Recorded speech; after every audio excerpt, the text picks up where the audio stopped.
changed them, tried them all. It's I think just Mason Mount, Kovacic, and Jorginho also like the fixed points. Maybe I missed now one, but all the other positions were very. He changed a lot just to get all the information you need about the squad. And I think now they are a step further, and we will face them now. So yeah, it will be interesting. We have always a chance to win any game. Because we have self-confidence, we have good shape, we have everything what it needs to win against everybody and to be a tough opponent.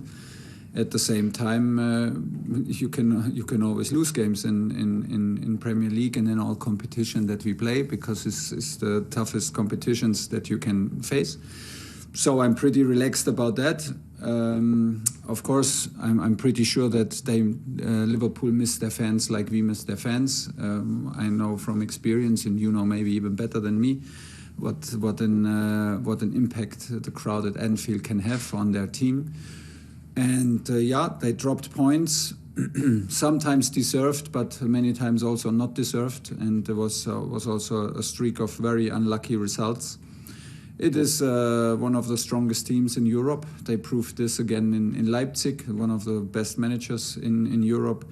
They have there is no doubt about it, but we are confident enough to go there and prepare ourselves what we have to do to win. So this is a 15th meeting between Jurgen Klopp and Thomas Tuchel. Thomas Tuchel has won just 2 of them. So Klopp has dominated, going back to his time as a Mainz manager and, of course, in the Champions League as well. It's a massive game, this, for Liverpool. I should start with you on this one, your old club. Yeah, looking at it's huge. It's huge for Liverpool.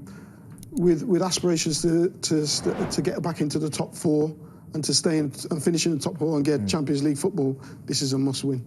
And that's what they've got to go into this game looking at.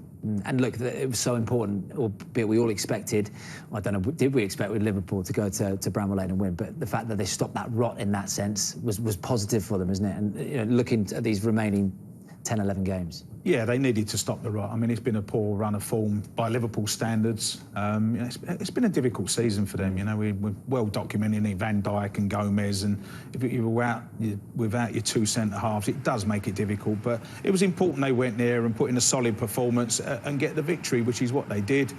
And, you know, it was a welcome bonus, I think, for Jurgen Klopp going into this game. As you quite rightly say, so it is a massive game for both clubs. But both Liverpool and Chelsea, you know, I was talking about Manchester United having to be in the Champions League, and Liverpool and Chelsea have to be in the Champions League. There's no doubt about that. You know, for me, I would take them goals, well, all day long, deflections and everything. But Liverpool and Chelsea both need to be in the Champions League. So there's big pressure on this. They might well cancel each other out, but you know, for Liverpool, they're back on an even keel now, and I think that's important. And one of them might well miss out, Liverpool or Chelsea, on the Champions League spots. Is that foreseeable with Liverpool? How damaging would that be? It would be damaging. Again, you're coming into a season where you're wanting to defend your championship, and it's not quite gone the way that you expect it to. Losing your talisman, who is so important to how everything ticks, especially when you're talking about defensively. So sound to lose him, and then lose the person next to him, and then lose the third choice. It can't stay fit, so you're having to play central midfielders in the back. It's just unprecedented. It's never seen before. But you know, they'll be going into this game full of energy, wanting to obviously after the win. Firmino scoring again, which is great, because obviously he come under a lot of heavy criticism for not scoring goals, but now he's got back on the goal sheet. Can he go again? And that is the problem. Do they need to rebuild, Liverpool? Jurgen Klopp says no. I think they need players. They've brought 2 young centre-backs, but when you're looking at Van Dijk and Gomez coming in, are they really going to be challenging them? Doubt it. They definitely need another striker to get you to 25. We talked about it before. Striker to get you to 25 to 30 goals a season, because they have the ammunition. So they need them. It's a good point what you said about the team. I know we were just talking about it. You know, if you look at their team, the team that won the Premier League last year, it's a fantastic team. So if everyone's fit, it's not a problem. But if you look at the squad, compared to Man City's squad, maybe even compared to Manchester United's, compared to Chelsea's squad, I don't think Liverpool have got as good a squad as those other teams, and that's what's made it difficult for them. And I know you don't want to panic buy in the January window, you know, but the two players they bought in Liverpool, they're not going to be able to replace the two first-choice centre-halves. You know, that's where I think he's got to look at the squad more than the team, because we all know Liverpool's team. If everyone's fit, you can write the team down now. It's not a problem. But the squad needs to be rebuilt. And look, Fabinho, Alisson, Jota back in training, that's really positive, isn't it, for Jurgen Klopp? We talk about Firmino. Is Jota the sort of part of that rebuild going forward in the 9? I think so. I think he takes a lot of the pressure off Firmino. Again, he'll be coming in, and no one expected him to do as well as he has done, to be honest with you. He's been a breath of fresh air for them, gives them something different in and around the box, and give them something different in that front three. So taking Firmino out at times, allowing him to just reassess his game and take him out of that firing line a little bit, and then put him back in, and maybe he becomes a second choice, and maybe he becomes a sub, but he'll still be playing a lot of games. Yeah. Well, Ozan Kabak's start alongside Nat Phillips against Sheffield United was the 14th different centre-back pairing in the Premier League this season for Jurgen Klopp, with the constant need for change in that position contributing to the champions' downfall. And for Kabak, it's been a rocky start to life at Anfield. At Liverpool, and such a good manager, such a good players, I'm so happy to be here. Premier League is really high level. Last 3 games, just 1 winning we could take, but it was unfortunate things happened. But I think next games we will win, and we will take some more winnings. It's on the Ronald. Van Dijk demanded that he should score for Liverpool. I'm looking forward to play with him, of course. In the defense, he gave me some advice about how Liverpool plays in defense. He's such an experienced guy, and his words is very valuable for me. Jurgen Klopp, simply a transformational leader. His clenched fist, his sparkling smile, his irresistible charisma. Jurgen is, I don't need to say how great manager he is. Everyone knows him. He's really nice against me. He gave me confidence with his words and with his actions also. I'll try to give my everything and make him proud. One of the Premier League's prize clashes of colour and culture. Liverpool-Chelsea, always one of the games. Chelsea, a really big game for us.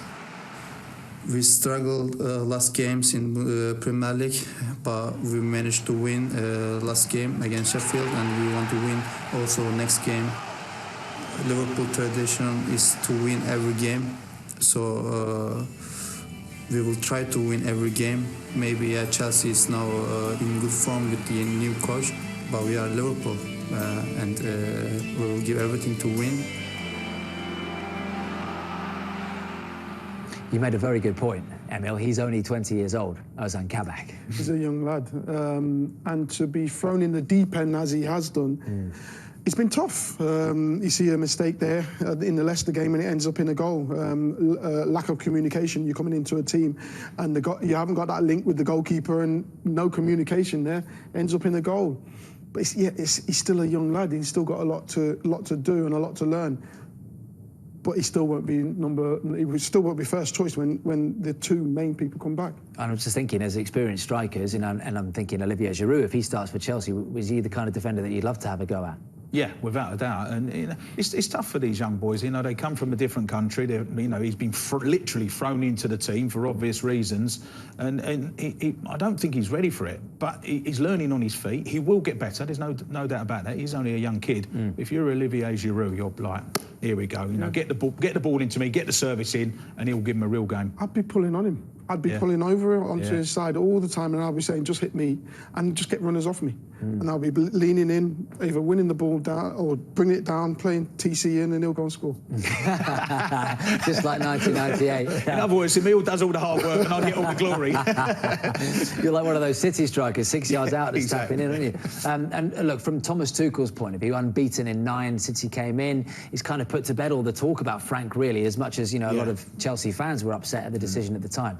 but he's come in and sort of seamlessly taking them towards the top 4. I think, you know what, I think he sat there and watched everything about Chelsea and just come up with his team and a way that he wants to play with his team. Does he know that yet, though? Because it seems to change every week still. It changes, but I think that tactically he just wants to be solid. Work from the back, making sure he's solid at the back first. And I think it's similar to what Jurgen did when he first came in. Make it solid from the back and work from there. Because they've got so much attacking threat up there. They don't need to really work on it right now.